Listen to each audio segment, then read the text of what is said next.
welcome to the Daily Brew. We're in downtown Montebello, California for this edition of the Pete Gonzalez Show. We're talking about Montebello Oilers football, and we're even more excited than ever. Why? Because Pete Gonzalez has achieved something hasn't been done before. 4 straight All-Mont League titles. Let's hear it. That is how we do it. And Mr. Gonzalez, in his 8th year at the helm, has achieved, again, some notoriety and 20 straight All-Mont League wins, including that shutout against Bell Gardens on Friday. Congratulations, Coach Gonzalez. Thank you very much. I really appreciate it. Thanks a lot. I don't want to take any credit, you keep saying me, but it's the players, it's the coaches, everything. We lost without our coaches coaching and the way they do it. And our players obviously play the game. So I'm really proud of them, excited for them. All that success, again, goes to them and all their hard work and their efforts during the season and out. And what Pete Gonzalez and the Montebello Oilers have achieved is the long-standing great history of Montebello Oilers football, 29 times in 41 years, making the postseason. So Pete Gonzalez understands the lineage of that, the link to the past, and he's been able to maintain it as one of the great coaches ever in, of course, Montebello history. Now, we've got a couple of guests. Would you introduce them? Because, as you well know, and none of us would be anywhere without the great student athletes that make it happen. So we know we've got your fine quarterback and one more, so introduce them for us, please. Sure. To the far right is Gabriel Tapia, our quarterback. Let's hear it. And our defensive back, wide receiver, kick returner, punt returner, Dorian. Okay, we'll start off with you, Gabe. When you went into the season, you're thinking, this is a very talented team, but did you think you'd run the table and beat all of the league opponents, and then doing it with such a flourish?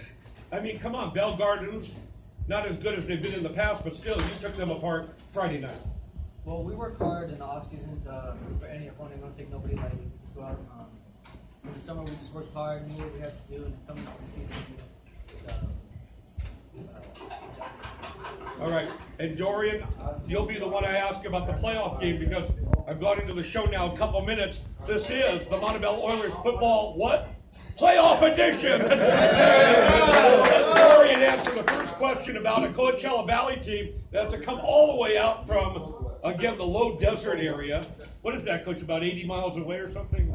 I'm not sure. It's Thermal, California. Oh, that's 100 miles. And so you have to be delighted. You get to come out of your own beds, nice and rested, and going up against a team that's traveled all that way. What have you found out? Do you know anything about Coachella Valley right now?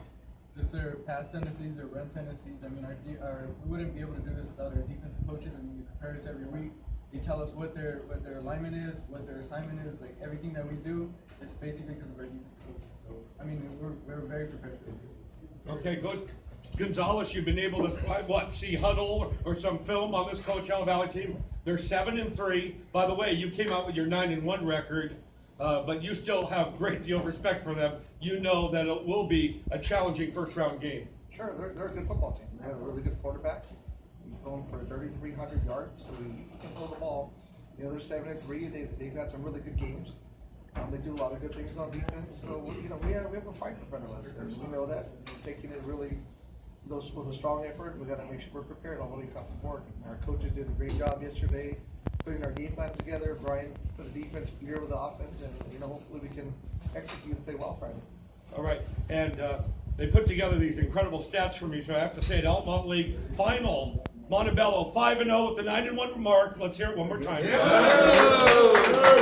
Crosstown rivals sure at 4-1. Alhambra 3-2. Bell Gardens, you took care of them as we mentioned, 2-3. St. Gabriel 1-4, and Mark Keppel at the bottom 0-5. How different was this year's race from past years? All-Mont League teams, games, and how you went about it this year. Well, every team, we know they're shooting for us. We know we're on top of the mountain. Everyone's coming after us. So we have to prepare every game the same way. We don't take anyone lightly. We prepare one game at a time. We knew it would be a tough game with some of the teams. We knew sure would be good, and they played a good game against us. But the reality, we're still on top of the hill, and we're going to continue to work towards that and continue to keep that going. And Gabe Tapia, you're a senior, right? No, Junior, but you still were able to have the perspective of last year. a fine team, another team that ran the table 5-0 in conference. How does this year's team compare with last year's Oiler team? Well, they're both really good teams. I was lucky to move over here and still have a lot of